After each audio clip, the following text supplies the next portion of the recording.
ya mu inbox nangamba Ruth, not in a bad way, but for your videos to look more better, please shave your armpits. Nengamba ye banange.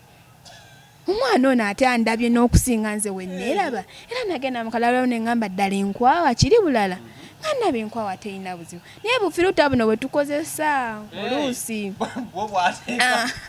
enkwawa tino kino nsoose kigamba ggwe Rebecca ye yasookera ddala okuntwala mu studio ddala yanziba nawaka zaali sawa 9 ez'ekiro n'agamba maama Ruth kamperekereko mu ddwaliro mpulira olubuto olunuma yali aze tulabako Onye omugaba mutya bali Kachumba TV n'abasinzidde okutulaba yonna gy'osinzidde okutulaba nkugamba kyokola ky'amaanyi nnyo olunaku olwaleero ndina omukyala w'amaanyi nnyo mu ggwanga omukyala ge nasooka okwegomba nga sinnamulaba naye nga tuli ku Papa's Sport basebo ne bannyabo akafaako omulembe tekigaana kuyitawo ko wabeerawo ebyokulya ebyokunywa buli kimu ate lunaku olw'emmande wabeerayo ka live band kamaanyi nnyo era bw'okasuba simanyi ky'obeera oliko so we tuliwe tusinzidde okubeera nno ate tusaako ensonga zino eno oba okola interview eno ate tugenda beera twogera ku nsonga nnyingi nnyo ziri mu industry naye nga ndina omukyala Ruth Kuganja kugamba otya uyagala omanyi nasooka owulira akayimbako wali mwaka ki ngwerabidde naye eddanga nkyakula naye toyogera ng'okyakula mazima ddala nali mpiseeko mu gundi mu studio ya Ledi tokyogera nnyo wala nnyo gamba jjojjo wano nga mpiseeko mu studio ya Ledi abantu ojja balowoozesa nti ndeki naye nga ndikaana kato bannaye akayimba bwe nakawulira neŋŋamba ya Ledi muwala ki oyo neŋŋamba waali awo ye mukulu wa Chosen Becky tulaba ono mwana ebigambo byayogera kati okijjewa nti nze mukulu wa yannimba ande kati njogera bye yaŋŋamba nemugamba ye ng'ayimba bulungi nnyo nti waali twajja essaawa yonna kali akayimba enkota njirese ku mudaala bagi sooka obaemu akapeera tutandikira sooka okikyuse ndi muto wa Chosen Becky mbali ya Ledi yannimba kale muto wa Chosen Becky kati nkyeyogeredde okuva mu ggwe sooka obuuze ku bannayuganda abalungi abaagalwa amanya n'eddoboozi Ruth Kuganja omuyimbi Nakinku gwe mulundi gwange ogusoose okolako ne Kachumbali era nsiimye nnyo okolako naawe ssebo Nakinku otaddeko kyaki ndi muyimbi Nakinku Nakinku okimanyi simanyi kitegeeza ki like omukuukuutivu nze mmanyi wekitegeeza ate kati byonna bibiri obigasse mu sentensi emu omukuukuutivu ate Nakinku anti kati kyentegeeza omuyimbi Nakinku mu linnya lya Yesu mu Uganda abayimbi ki bomanyi nti bano bannakinku booli mu kaliba yaabwe buli muyimbi Nakinku saba okuyimba si kwangu si buli muyimbi nti Nakinku kijja ku nze buli muyimbi Nakinku tokuyita kwangu buli muntu gw'owulira nti alina oluyimba nti agenda mu studio n'ayimba muwe ekitiibwa kya Nakinku kuba si kyangu kyekaaga Nakinku nze atakamanyi kitegeere leero buli muntu Nakinku mu gundi ye kati Kamiliyoni tuyinza okugamba Nakinku kati Biswanka buli muyimbi Nakinku tisiina muyimbi gwe nnyoma kuba nkimanyi si kyangu kye balimu nange kyendimu kididi omumanyi mumanyi omanyi ennyimba ze oyo omuyimbi Nakinku omanyi ennyimba ze ne bwe ziba bbiri buli muyimbi Nakinku y'ensonga enkulu gye tubaddeko nti buli muyimbi Nakinku weteetagateekamu kaliba eyo nze nzize opinion yange ez'abala simanyi naye nze ng'omuntu buli muyimbi muwa respect otandika ddi okuyimba tandikira mu back ya senior 4 saayiriba nnyo ali naakatandika okukola budemozi ndoza n'omwezi tegwawera mukama n'amberera wa kisa nenfuna management shonga management it was kandabe senior 4 nagitula 2021 yeah it was 2021 ng'oliwa wagitulirawo Archbishop e Masaka kati ogwo omwaka naye nakutula 2020 naye gwali gwa covid kati abaali mu senior four by that time ne batugamba tujja kutuula 2021 era ebigezo twabimala mu gwa kusatu. Ku ssomero kuno wali otya ku ssomero? Wali oyimba kuba abasinga bagamba natandikira mu ssomero nali mu church choir oba gwe byonna tewabigendamu? Nze nayimbanga buli wamu ewaka ku kkanisa ku ssomero nali muyimbi nakinku nga kale okusoma kuntawanyatawanyamukko naye nga we tugenda wali musawa omwende ez'okuyimba ezo ate rivers party ate talent show ate biki ebyo we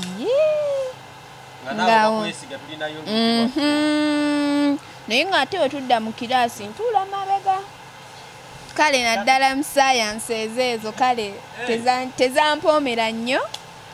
Subject ki eyasinga okusumbwa ku level ya senior four?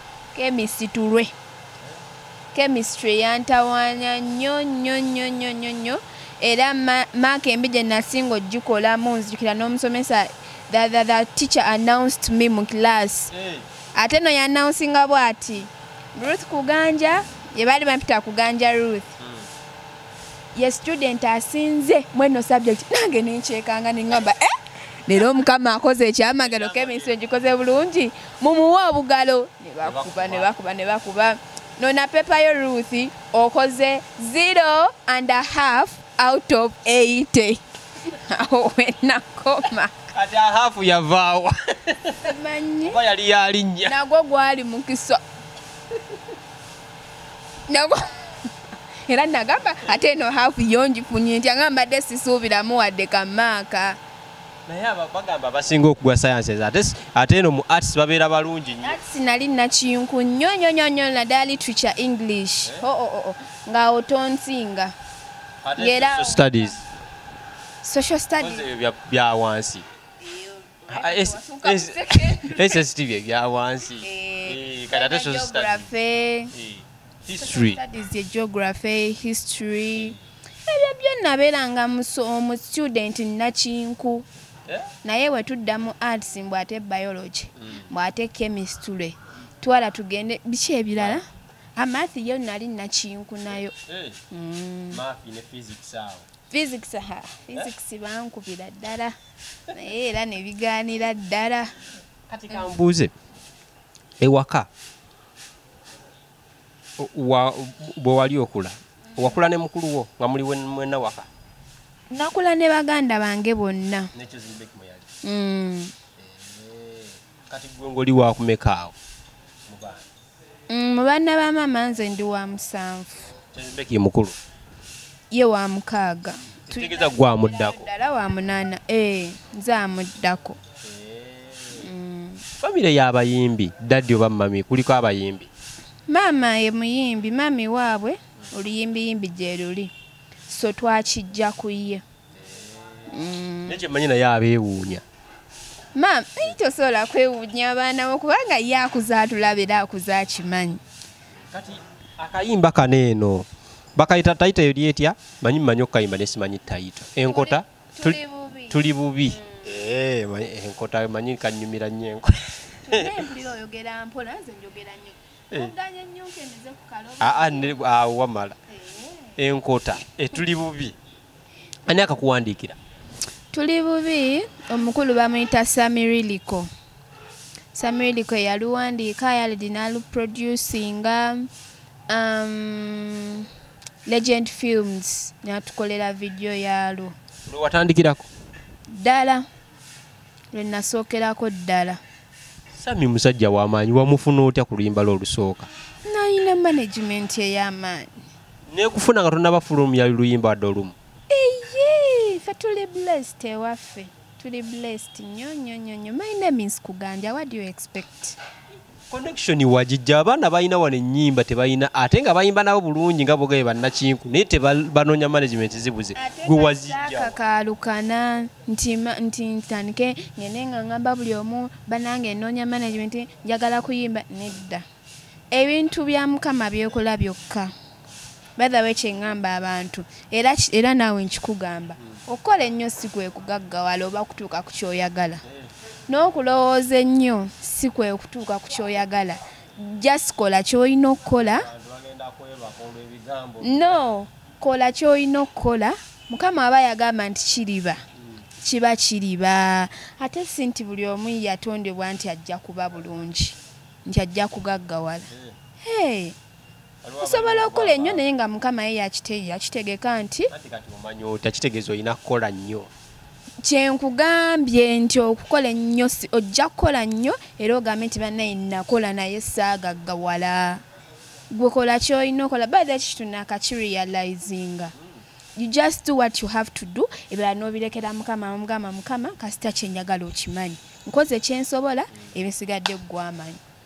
So oyingira studio experience ye eri etya mu kusooka okuyingira studio ezirikodinga ng'oggyeko ziri bye wayimbiranga mu kyalo? Era nasooka ya Mr. Yaled.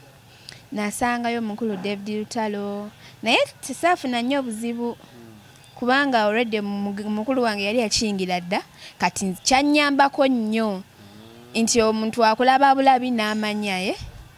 Like towennyonnyolako nnyo nti ate mama. Aha. Ne mu sekta y'okuyimba. Era tewennyonnyola kuti bannaye mmanyi okuyimba ogamba bugambye mukulu wange. Teweetaaga na kuba wakapera. Kati kyanyambako nnyo tugende ewa Yaledi nga tukola bambe tebambeerera babi. Ne Mr. David Lutalo yannyambako mu recording. Netulukola ne luggwa n'enzirayo mu kyalo kuba nali sinnajja mu kibuga nga bannona bunoni mu kyalo ne tukola ne banzizaayo. Nga gwe mikisa olina nga waliwo abaana mu kibuga nga asobola n'okweteeka mu transport n'ata ne bigaana naye nga bakujja eri. Ekitiibwa nkiddiza Mukama baali banzija Masaka. Biseera ebyo ng'okyabeera ne bazadde bo? Nga nkyabeera ne maama era nga maama akimanyi. Omukulu Hamza yatuconnectinga ku Shonga Music oba Hamza omumanyi? Mumanyi. Aha, ye yatuconnectinga, he's a family friend. So, okola oluyimba lufuluma. Owulira otya okulumundi gwe ogusooka odduwulira ku leediyo nga naye bakkuba? Saalina ssimu kyekisooka. Siniyafo nga tolina ssimu? Ogina emirembe gikyuse bukyusi. Obeera otya n'essimu ewaka? 21 siyaleka naawe. Tekisobokera nga n'obeera nako nabeerako n'akasimu mu bubba mama olwakategera yakakwata bukwasi n'akasula mu toyi nga talina kyajjeemu wadde era yeni yadde ki. Abaana mu P7 balina amasimu bagenda nazo bawuliziganya ne bazadde baabwe. Byakati naye ffe gwabeeranga musango naggomola nnyo. Byakati ng'owedda. Kati nno nze kankubuulire kyeka mama waffe ndooza yali omukambwe. Okimanyi nalinako nze mukwano gwange just mukwano gwange wa ku kyalo nga mulenzi. Kati mama yali takimanyi. Yatusangako lumu nali nva na ku luzzi nga nsudde ekidomola nga tuyimiridde tunyumya nga onayimira ne mukwano gwo. Just nga mukwano gwo. Iye yamulope wa chairman ne bamugoba ku kyalo. Ng'oli mu kirasi kyawe? Siniya kuba siniya fo nali mu kisulo. Siniya 3 awo we batyo siniya 2. Ne bagoba omulenzi ku kyalo? Ku kyalo lwakubanga ndabadde nnyimiridde naye. Omulenzi yalina bazadde be? Ndowooza bano abalenzi abajja abazze ku kyalo okutetenkanya ye abavudde mu kyalo. Just nga muyimbidde buyimirizi? Iye n'amugobesa ku kyalo bibona obatunonera abaana baffe. Era oyo omulenzi oyo ndowooza paka kati ne maama amulabira eri n'akyusa ekkuba eddala. Maama waffe yali mukambwe nnyo kukikwatagayirira nti tewaliwo kibaddewo. N'omugamba olaba n'abawala ffe nze nalina simanyi naye nze maama yali strict nnyo ku nze kubanga n'emikwano gyange emiwala gyajjanga nze teyansikirizanga kutambula nga siva waka nga banjagala bansanga wakati nga okwogera nange aba taliiwo bwe yabangawo ng'akugamba taliiwo genda gw'omulaba emirundi emeka ewammwe genda. Yali mukambwe nnyo naye kyanyamba sanga singa nayonooneka dda. Lwaki yali mukambwe nnyo ku ggwe? Simanyi kuba ebiseera ebyo we yabeerera nnyo omukambwe ku nze ate baagana nge baali tebaliiwo bo nga batandika dde okutetenkanya obulamu. Oba examples yalabira ku bakulu bo yagamba ono kamufiireko? Simanyi, sijja kulimba simanyi naye yali strict nnyo. tongamba ati no amalako siniya fonga tolabye musajja yenna ate kawulira gyagenze kubanga ebamu yali akuuma nnyo awo yagala kunjajinga eyo tuveeyo just kale mpiseeyo buyisi mwagala okunjajinga era mutandika okunjokya ndeka mpiseeyo buyisi kati boyfriend we yasooka amufuna ddi sinaba anyway saagala nnyo kuga ebintu bikyakala nnyo obwongo bwange bimbuza bindeeta akabugumo owulira ebbugumo kulira neeta binkyakalanya kale bikyusa bubi njagala kale concentratinga mazima gali nti njagala nsooke nkola ekintu kimu then nkwate ekirala omufunzi olinga agamba tolina na boyfriend tolina yaddeeki tolina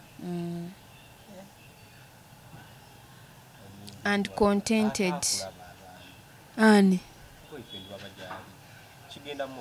sikulina ate ndi contented tosobola kuba contented mweno era katolina yakubira simunagamba hello baby good night anti obudde nina bingi ebyokukola buli kimu kirina akaseera kaakyo wewe wetwayokyeza nolowooza obulamu budduka mangu n'okoma mu siniyafo kumbe buli kimu kirina akaseera kaakyo era abaana abali abawala abaagala okwewaggula ewammwe sooka osome ge magezi genkuwa obulamu mwana twesi teri ku supiidi gwagiraba nti eri ku supiidi naye ejja kukulinda byoyagala byonna okukola ojja bikola naye sooka osome kuba buli kintu kirina akaseera kaakyo kati mu biseera bye ebyeddembe oba okola biki mu biseera byange ebyeddembe era ntambulira nnyo mu ndongera wemba mu biseera ebyeddembe ngenda ku studio oba nembeera ku tiktok nga editinga videos zange kale mu biseera byange ebyeddembe okutwaliza awamu nkola ebinnyongerako era ate ekisinga okunyumira bw'obeera awo kunyumya na mikwano gyange so kati oyingira ddi ekibuga officially oluyimba olwo we baaluta nze nno nga simanyi na kumanya nti oluyimba ndowooza lukozeekoze kuba nali mu kyalo sirina simu ate maama erediyo ye ebeerako pasita Tom yekka tokyusa kalimi ka pasita Tom okuva ku makya mpaka ku makya pasita Tom kweri bajja wambe eggwanga nga tamanyi so kati munne era bwe lwakuba tetwamanya mala kujja mu kibuga olwo papa Shonga nanfunirayokko ku kasimu kanzukire papa Shonga si ye yakanfunira Rebecca ye yakanfunira Becky yali azze wakuba kutukyalirako nandeetera essimu yali smartphone otandikira ku smartphone mukulu wange yali anjagala nnyo nga bw'okiwulira era akyanjagala nnyo lwaki ŋŋamba yali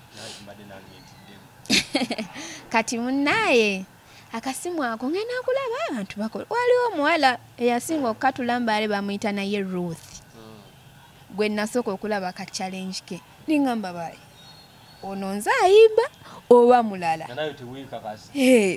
niŋŋamba ekiki kankubire ku Hamza mubuuze nti kano ke kayimba ke nayimba oba waliwo omulala eyakazzeemu nti keeko nensanyuka bannaye neŋŋamba nange ndi mu kutrending nga buli lwenscrollinga lusikuganya kayimba kaali kalungi lwakuba kagira mu biseera nga sirina simu kyankola bubi like nti kakwata nga simanyi ate nga nkyali amakya nga simanyi kyakkola naye buli kimu Mukama aba alina ensonga lwakibaddewo so papa Shonga nekituuka ekiseera nanzija Masaka nanfunira apartment papa Shonga teyaliwo mu ggwanga kati Hamza ye yabikola ng'ebyo ebyo ebiseera ova Masaka straight mu apartment emikisa mwogirina munnange mba ndi awo nagira mu taxi kaboda ke kantusa ku apartment mani yawe nkerange motoka brand new Parkings. togenda kuddamu kulinnya boda buli woba otambula motoka wabula nagamba baaba Byewabalanga nga bituukiridde. eno nakubye jackpot nakubira maama ne mugamba maama kitokota mutegeke togenda kuddamu kugoya kawunga kati wekituuse Era yali takagoya alwedde Becky yali abintu abikoze. kale yali atulya tukalyako nga tukayoyezza naye kati nemugamba kati togenda nakuddamu kukayoya olw'essanyu erinjaawo tusanyuse mama abuusebuuse biki ate papa Shonga ekintu ky'okusanyusa abantu yakitegeera nasooka n'aweerezaayo maama awo 2 sooka onyweyo ka juice Weyagale. maama n'agamba mwana wange kanya mpisa kanya kusaba kanya maviivi byonna bijja kugwa so obulamu tebwambeerera bubi with papa Shonga sigenda kulimba. He's a very caring man ate yampitanga dota nga ndabanga muwala we. So wakolerayo nyimba mmeka mu Shonga management? Tuli bubi bikyuse bya kyejo sisitira nyimba nnya ne video zaako zonna 3 ze zirina video olumu teruyina olwasisitira teruyina. Then what happened? So bwakyabuki simanyi kyabaawo naye bwakyabuki papa naŋŋamba ngenda kuwa abantu abalala nantwala na meetings abantu abalala naŋŋamba bano bwogenda otandika okukola nabo naŋŋamba I want the best for you and I know this will be good for you. So simanyi nnyo bya munda nti oba kino kyekyabaawo kino kyabaawo nenzi kyemanyi yampa abantu abalala ate era balungi nga bwe yaŋŋamba bitambula nga bwe byali bitambula just nti akaseera ka Mukama kaba tekannatuuka naye nga tewali buzibu bwonna kye balina okukola bakikola kye nina okukola nkikola. Eyakuconnectingisa ne Shonga Hamza. Are you seeing good touch? Ye Hamza kyali wange nnyo twogerera ddala sola mucha weyo family friend. Erinnya lya Chosen terina ngeri gye lya tamugundiyo oba okubuutikira ate in fact lyakola party nene nnyo ku kumanyika kwange eri abantu like tebyamenya nnyo kiringa okutandika enju nti olina ogitandika n'omusingi kati nze omusingi already gwaliwo yeye yali omusingi so saamenyeka nnyo siina kunnyonnyola nnyo bantu nti ABCDD biki kubanga n'ekifaananyi kyendimu like even kubanga n'abantu babamu sometimes bagamba oli oba yooli oba yooli so kyannyamba nnyo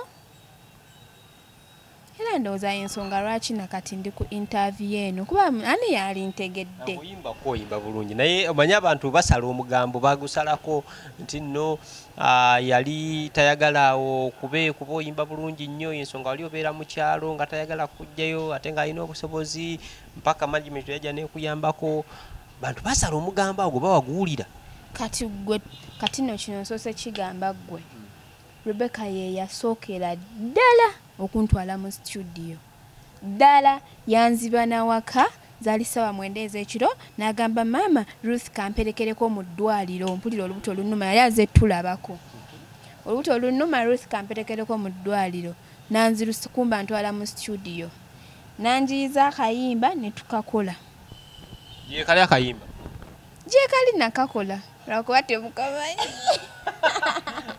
tekali ku YouTube oba kiwona aka gospel kali ka gospel like yali ayagala njige naye njigire mu ekyo kye nali mmanyi by then so kali ka gospel yali anjagaliza nnyo okuyimba ate tulina buzibu ebigambo byabantu because people talk their mind naye bingi that happens behind the curtains bye batamanya nti betutasobola genda ng'onyonyola ssekinoomu ku ssekinoomu but we are fine tetulina buzibu. Abaana baatokomoka omugambo ne ŋŋamba bali ba Luganda abantu bafaaki kati gwe muganda asobola okugaggawala n'owulira ennugu Waliwo abamu awulira ennugu nga mu kika yayagala abeere kabijja. Tekiba kituufu kuba muganda we mwena muba abalungi kitegeeza emigugu tegirina kuba gy'omu mugigabanya mwenna. Kale ekyo nakyo ndowooza kitegeerekese bulungi nnyo. Sofa okuva wayingira music kusoomozebwa kikwosanze? Kusoomozebwa ku side y'endongo biki studios biki bantu b'emeetinga sinafuna nnyo kusoomozebwa. Okusoomozebwa kale ko sinza kufuna ku TikTok. TikTok kutya? TikTok. Ku TikTok okusoomozebwa kungi nnyo. Bana mwe munvuma. Bana mwe munvumye. Tukawa. TikTok bakuvuma. Bana simanyi oba nakola nsobi okuwummula ennyindo. Mama nakola nsobi. Bagamba nene nnyindo ki? Bwe nnyindo yeŋŋanda bw'ate nagiwummula. Wamanze sikirabamu kayindo kange nakawumula ewaffe nzaazinga akayindo akatono era banda bane baŋŋamba Ruth gwe weebaze Mukama weesiimye akayindo akalaalo k'olina bagambe wamwe tebamanyi nakyeboogerako bano abantu gwalina akayindo ak'ekirali nnyo era baŋŋamba wakola kyamagezi nnyo okukawummula kuba kanyuma nnyo abantu ne babeera nga buli kaseera bangamba mbujjamu kipini tulyoke tuwulire by'ogamba naye nga mazima nina okumala okugyamu pini okuwulira bye ŋŋamba. Kati ekunyumira ggwe gw'olaba otya wamma gw'olaba otya? Nnungi simbi. Pini teyina buzibu bannange, pini teyina ate abantu kati simanyi nakye ngenda kwogera mutwetegereze ffenna mututegereze be mumanyi. Lize bamumanyi, Adona bamumanyi, Rebecca bamumanyi, nange bamumanyi. Batuteekaawo. Bwe mulaala alimu. Nze ndi mulaalo nnyo. Naye bambi kyokka bambi nga tuli serious nga tuvudde mu by'okusaaga. Tuli serious. Zo TikTok bannange abala TikTok mwe bagenda okunnemya endongo. Ogiveeko ogambe njitata. Naye ate sijja. Yo sigenda kugivaako endongo. Naye abaana kye nzisoma comments twala omukisa guno bagamba nti comments nzisoma ate zonna. Naye mbagala nnyo. Mwebale kutwala budde ne mwetegereza video zange ne mundabako obumogo. Omwana yajja mu inbox n'angamba Ruth, not in a bad way, but for your videos to look more better, please shave your armpits. Nengamba ye bannange. Omwana ono ate andabye n'okusinga nze wenneeraba. Era nagenda mu kalalo nengamba ddala enkwawa kiri bulala. Ngandaba enkwawa teyina buzibu. Naye bufiruta buno bwe tukozesa oluusi. Enkwawa kagifuula papo ate nga gwoli bwa brown. Kati ne kalowoozesa abantu abalala naye nga mwebale nnyo bambi kunneetegereza nakumbuulira buzibu bwe nnina. Kati wani mukubidde ekifaananyi mu ssimu nga si kya firuta n'omugamba girabe ennungi. Ate nina okumuleka kuba tewaanaaba tagirabye ate anankomentinga ki. Abaana nga beetegereza. Omulala kale nnyindo yange yeebaluma nnyo ne ka height kange. Bagamba nti oli mwanvu nnyo. Mbu ndi mumpi nnyo. Ate tuli mumpi nnyo. Kati bw'oyimirira n'abantu abamu bani gwe nayimirira naye lumu. Kati ate nga nsinga obuwanvu naye nga ndowooza abantu bamumanyi nti mumpi. Ne bagamba ho ate Ruth bw'aba yakusinga obuwanvu ate gwe kiri bulala weetaaga kuddayo mu ssomero. Ne bagamba olaba akusinga obuwanvu. Ate obuwanvu bwe batasoma kukufuna kati wali oddayo ku ssomero okukola ki? Bambi mu nsaasi ate kubanga ne we nnaazifuna nga ziyikanga amazzi sigenda kwekyusaako kintu kyonna. Tosobola kukola bakita byandi bikoze bitya? Simanya biyero simanya biyero biki. Nze kyenina Mukama alina ensonga lwaki yanfuula bw'ati. Tayagala kweyongerako. kino kyenina kimmala bambi mukikkirize wadde ennyindo eringa enkoko nkulu newankubadde ng'erimu day and boarding bambi mukikkirize kibeere bwe kityo. bagamba ennyini eringa enkoko nkulu. Byonna babyogera byonna buli kintu ekiri mu nsi bakigezezza ku nnyindo yange. Ekibala ekya apple kimasamasa naye kale kati kanbuuze ate ofunamu kirowoozo n'ogamba kangende nkolesa jjale ate gambye omuyimbi Nakinku bw'otwogera ku bayimbi Nakinku kati ono yabakulembedde.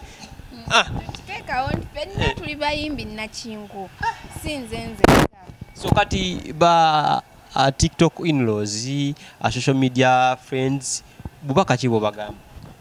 Mbaagala nnyo bandabula nnyo kale obumpi babungobako bwo naye kale mbadde sinaba kubuviirako ddala naye nzijirira mpola mpola.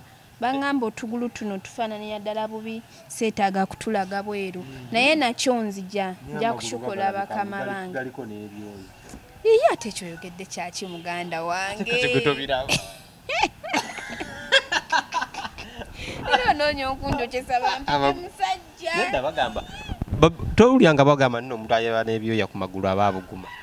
Nze ebyoya bino byenina bya kisajjasajja era bikaluba n'obikwateko owulire bikaluba bisinga n'ebyabasajja. Simanyi oba nalina kuba musajja mukama simanyi ngeri gye yakikola.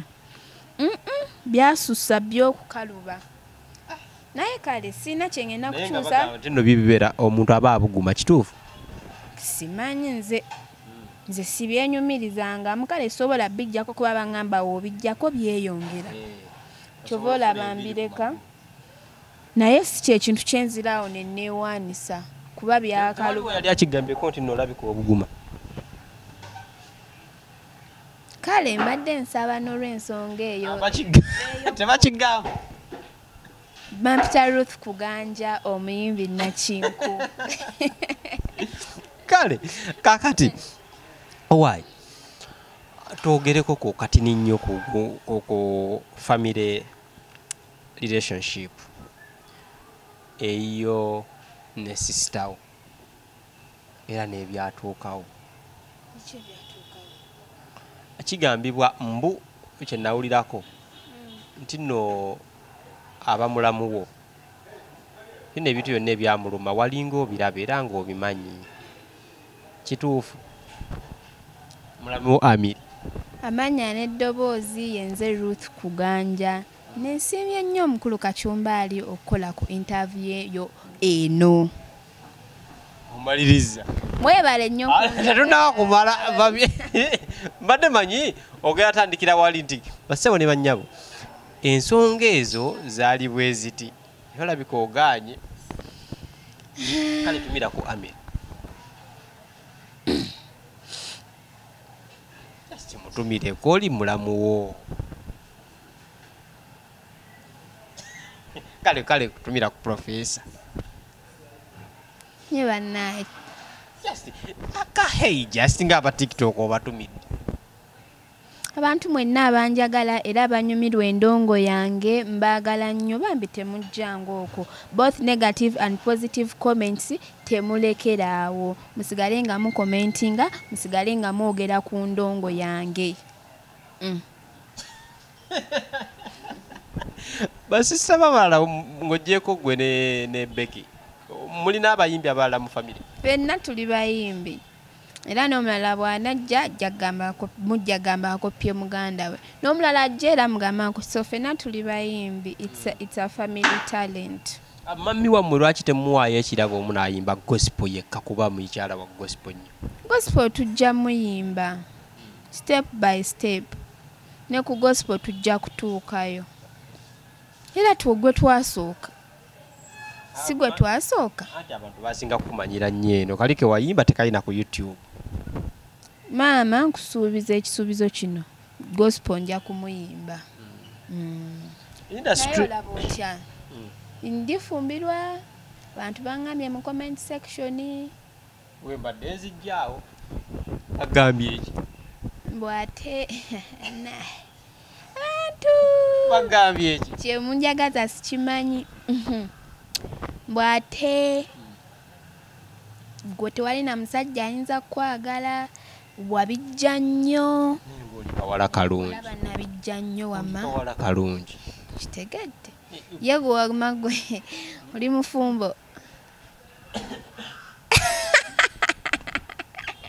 tuli ku papaazi basebo ne banyabo gwe mbadde nkubuuza sakaleke ane nkubuuza tuno owangezi nogaa mu industry tofunye bukusomozebwa ku gundi y'endongo naye ate mu industry tulinamu era ekintu kyekimu ekyo ekyekibatu ba media personnel ba producer aba promoter ensonga eyo gwe tekutuuseeko mwekiri era sijja kukikisa mwekiri naye just olina kumanya kyoyagala na determination yo bw'osalawo ofuuka ebbaafu nga bakunaabisa bw'osalawo weewa ekitiibwa nga nabo bakikuwa ate n'ekirala nze nti nzize embeera management kinyambye nnyo kuba ebiseera ebisinga seetuukira bankolera bukolezi nze ninakola kye ninakola n'ekyo kitawaana nnyo abatalina management abaana kuba mbi baba bayiriba ndongo kati omumwe yeesanga nga olwa bagiyita batya desperation eyo mwava n'akola ensobi naye nze tekintuuseeko nnyo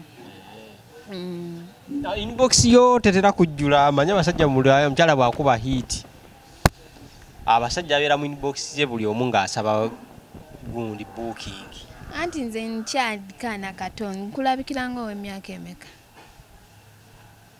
ebintu ebyo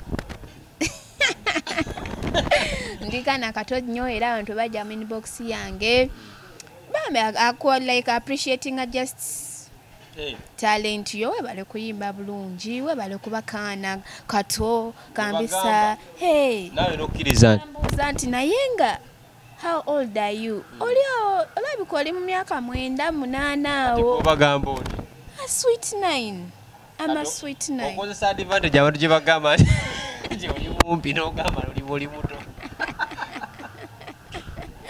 Olayanga bade kunzizayo mu P7 ngenda n'ensoma bulungi n'esikiinaako buzibu kankule nga mbalinda. Olina essuubi okuddayo okusoma? Nja kuddayo nsome nnyo nnyini n'amaanyi kuba nayalagalanga nnyo okubeera lawyer. So nja kuddayo nsome law. Ngaayana nnyo nkaayanira ddala nze nga twatandise okkaayana. Ofuna mmeka mu P7 mu senior 4? Mu senior 4 eyo nafuna super second. Ge mazima sijja kulimba. Principal passes waziyita otya? Ata akazungu okozesezaamu kakalubu nnyo. Subject esatu ze wasinga okukola obulungi. English D2, literature D1, math C3. English wabuna mmeka? D2. Literature D1.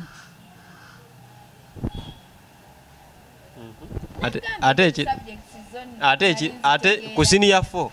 Ku senior 4 kwenakoma. Ekirala kye wagira? Ate mwatu CRE nali mwesunze nnyo kubanga yalina optional. Naye CRE kye yankola. Kati bw'oba wakola combination ku senior 6 okola combination? Hero koze bamuki. Mubamu history, economics, na Luganda. Literature. Ate literature siya literature. Kale literature hizo beera mu Luganda oba mu English. Kati kombine bamu ingi ne liti yebeera eti eyo. Njagala ICT. CRE bamuyita batya ku HSC. Divinity. Njagala omuli divinity, omuli literature, ne English and stroking sub math. Eyo kombine teriyo. Teriyo. English taliyo. Bamuyita bati bye bamukola taliyo. Bam stroking up strokings. Andi kakati eyo okola lead. Wamino beera mu economics. Or stroking math. Economics zo zikwatagana ku kiziringa math oba yanfuna neera mbeera mwera math. bwe mubaamu maathi ngisobola kuba maathi musobola naye okuwandiika kungi nnyo naye saala nnyo bintu ebyo byasimanya ebyokugatta colors simanya blue plus red ate n'ofuna simanya anayani ogenda okukola lead ndowooza oba head history economics divinity lead ne divinity HLD H history wali literature ne divinity oba strokinga ki si maafi abali omutubuulire ekyo byombisobola nja kubikola kuba ataawo oba ogenda gira ate ofuuka nnyo omusomesa bw'okola ebyo ate oyo tabaluna nti njagala gundi entwala ku bwa low kale nella egendayo naye lo amagezi gaba mangi nnyo n'abisobola ate okubyemu nnyaawo ate muganda wange ambuuza bubwo sebo nze ndi mukyala mugezi nnyo nnyini ddala gye nakoma okuyimpiwala n'amagezi gye gaakoma okuwanvuwa mawanvu nnyo gakomeeri ekyabuleeta kyaleeta bumagezi osuubira ddi kuba bwe tulya sisitawo yatugamba azaala mangu amale bwotandika ddi sinnaba kasita ekikulu bakulu bange bazaala katugula tugira tukuzaabo nze sinnaba kukirowoozaako nnyo bw'oba wafuna musajja qualities ki ze weetaaga quality nineemu yokka buwanvu omusajja alina beera muwanvu ebirala bikolako osobola obitereeza naye obuwanvu tebabutereeza kirina kuba nga kiri nakyo kati ate sisobola kutwala reesi ya bumpi mu maaso ngeri ffe kye batusaaba nnyo kati ate sisobola kusaaba baana bange reesi erina kukoma ku ffe kitegedde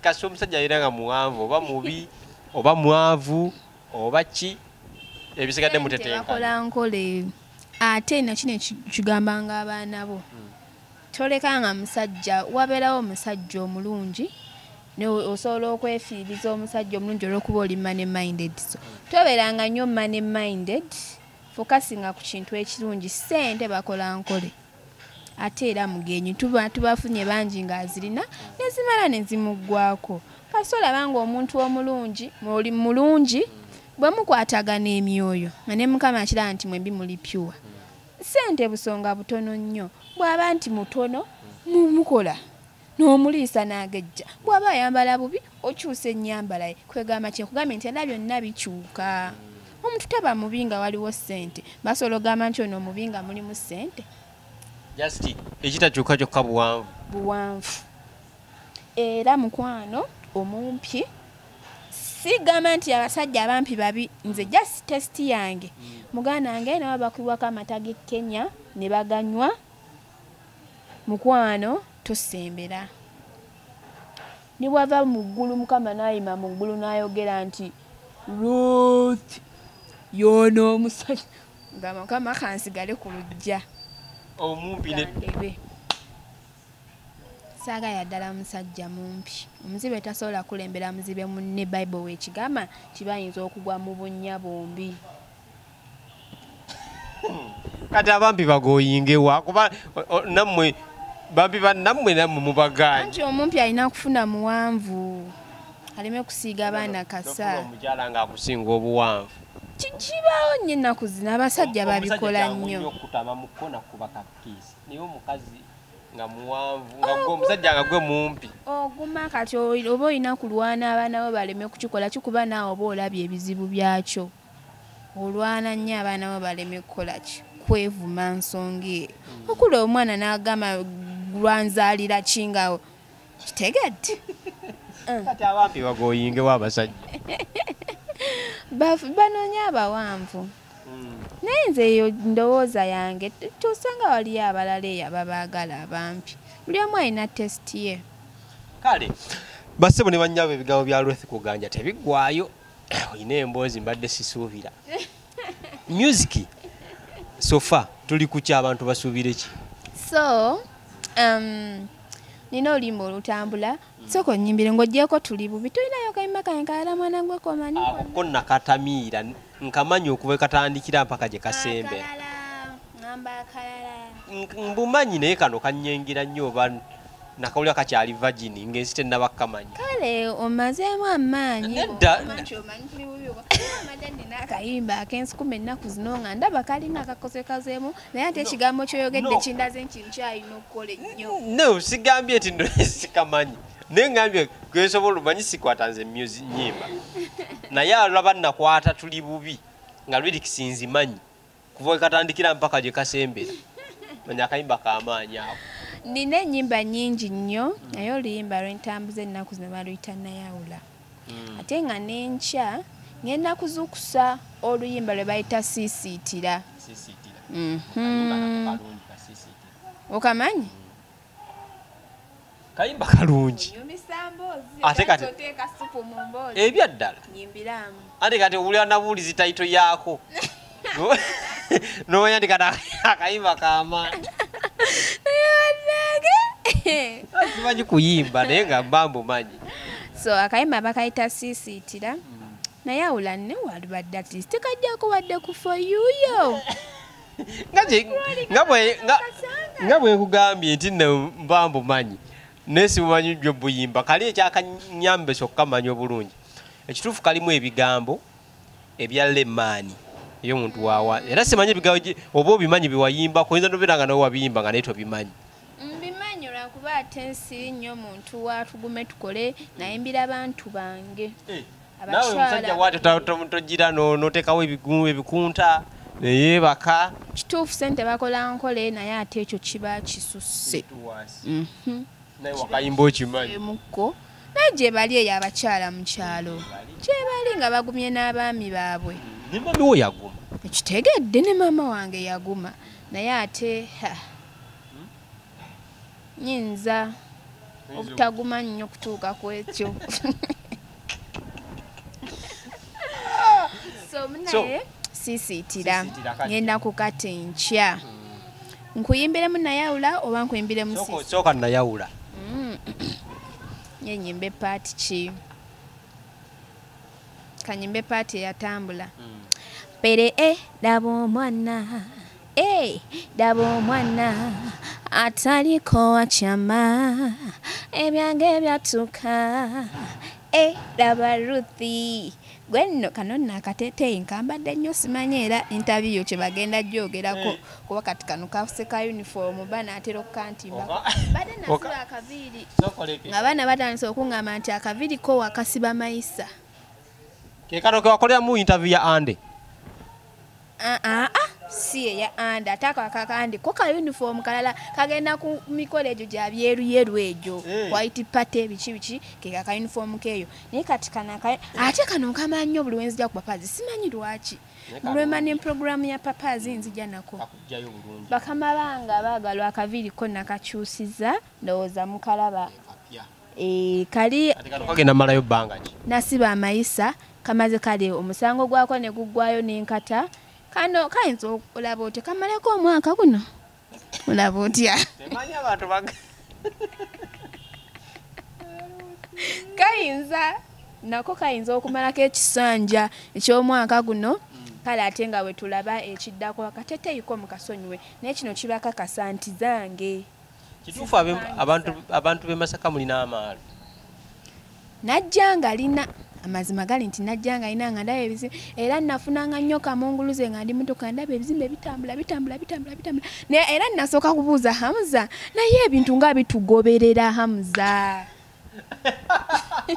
nagamba atya Hamza yaseka obusesida ngamba naye ate gwakatala kulina wadde ndi w'e Masaka naye ate gw'omazeemu amaanyi wala ebintu bitambula nasesemanga n'okusesema nti nga sibitegera nga ndaba embulu tubeera mu motoka ensi yeetolola ate jjukira emmotoka baagingulirawo namanyira booda bantuuzizza mu mmotoka ng'era nze simanyi oba giba myoyo gya waavu gye gikulondola nga siba comfortable mu mmotoka naaka nnyo era nga bangamba tugenda mu mmotoka mpulira ennaku ku mutima ne ngamba gati obwo si bwavu tekuba mwoyo gwa bwavu ogwo kirabika simanyi nange naye kale kyamala ne kivaawo emmotoka nagimanyiira tubadde ku ki tubadde ku mwalo g'e Masaka mozi nina nyingi nnyo kambayimbire siisiitira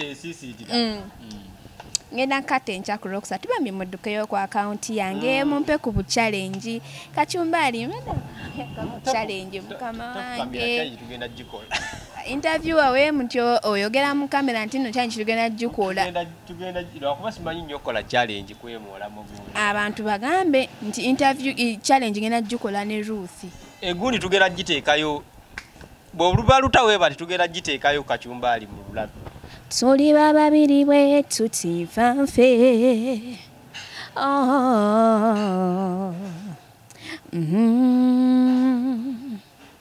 tugaba n'omutima byekwogera nange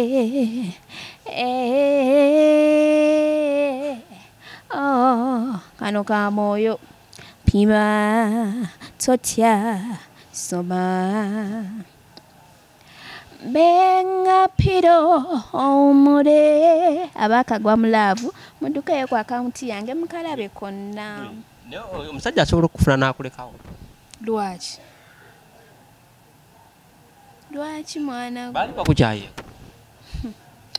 that is a story for another day omusajja yakumenya omutima another story for another day by the way basuubiza ekintu kino era abantu mmwe mbasuubiza naye kachumbali nkusuubiza mukama wali mblesinga ebyaddala mu ndongo nga sirukisakisa guno omukisa gwe nnyini ogw'abayimbi nakinku ndiyogera ku like real life story yange yonna okuva mbuto mpaka wendi bantuuse ekyo nakisuubiza mukama linnya erya Yesu kituukirire stola agireete wano kachumbali tugikole kino kankiyiseewo lumu bambi abantu ba TikTok abo balina ebintu ebimu kale bye baŋŋamba oluusi ne binnuma omutima naye abantu mwenna be nakosa ku TikTok oba simanyi nga nina kye nayogera ekyabaluma kyabaleetera okunkyawa